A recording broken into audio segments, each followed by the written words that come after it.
जनसुराज चुनाव प्रचार अभियान समिति के प्रदेश अध्यक्ष किशोर कुमार मुन्ना ने पूर्णिया में प्रेस वार्ता करते हुए बिहार सरकार पर जमकर निशाना साधा। उन्होंने कहा कि बिहार में अभी भी मजदूरों का पलायन हो रहा है। ये कलंक की बात है। पिछले 20 साल में मुख्यमंत्री नीतीश कुमार ने बिहार को मजदूर की फैक्ट्री बना दी है। उन्होंने कहा कि शराबबंदी पूरी तरह विफल है। घर घर शराब मिल रही है। पुलिस प्रशासन का ये झूठा आंटबर है। इसमें जदयू और भाजपा के लोग भी मिले हैं।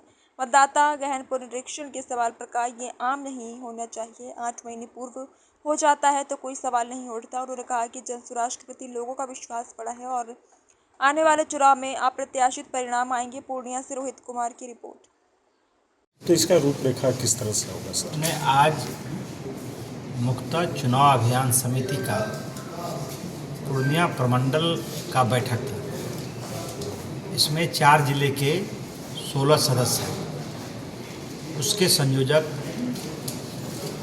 प्रोफेसर मुसब्बिर साहब हैं और सह संयोजक श्री संतोष सिंह जी हैं। चुनाव अभियान समिति बिहार में बनी है और इसको 12 भाग में बांटा गया है। एक रीजन है सीमांचल का, जिसमें ये 4 जिले हैं। आज जो बैठक हुई है उसमें निर्णय हुआ है कि हमारे जो विधानसभा के प्रत्याशी हैं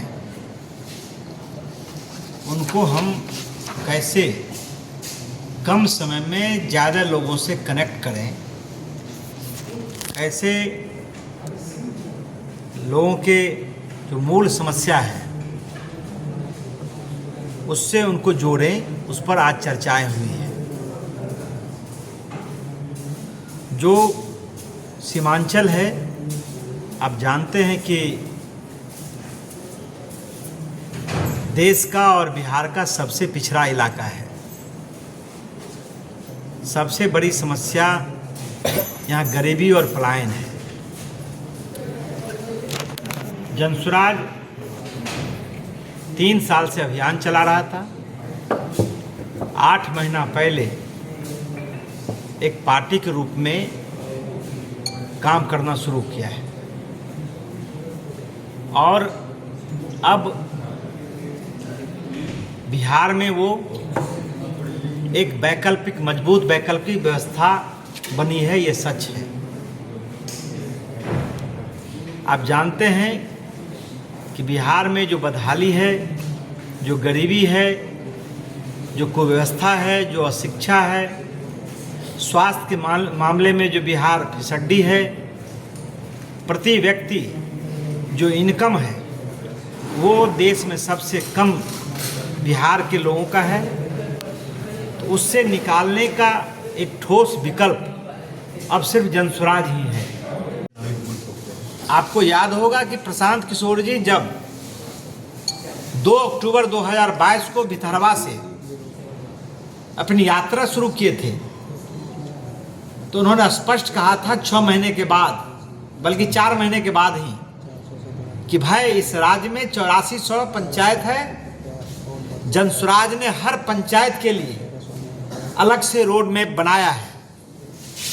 उनका स्पष्ट मानना है किसी के जीतने से, किसी के हारने से समाज नहीं बन सकता है। उन्होंने 2 साल ये अभियान चलाया, लोगों को जागरूक करने का काम किया। उन्होंने कहा कि बिहार को गरीबी के अभिशाप से निकालना है तो उसके लिए 3 ही रास्ता है, या तो शिक्षा है, या पूंजी है, या फिर जमीन है। बिहार में शिक्षा की क्या हालत है वो आपसे छुपा हुआ नहीं है।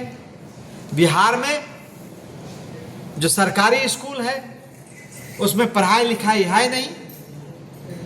थोड़ा सा भी यदि पैसा है तो सिर्फ उसमें नामांकन हो रहा है और खिचड़ी के समय उसमें बच्चे लोग जाके खिचड़ी खाते हैं, अपने बच्चे को प्राइवेट ट्यूशन पढ़ाते हैं।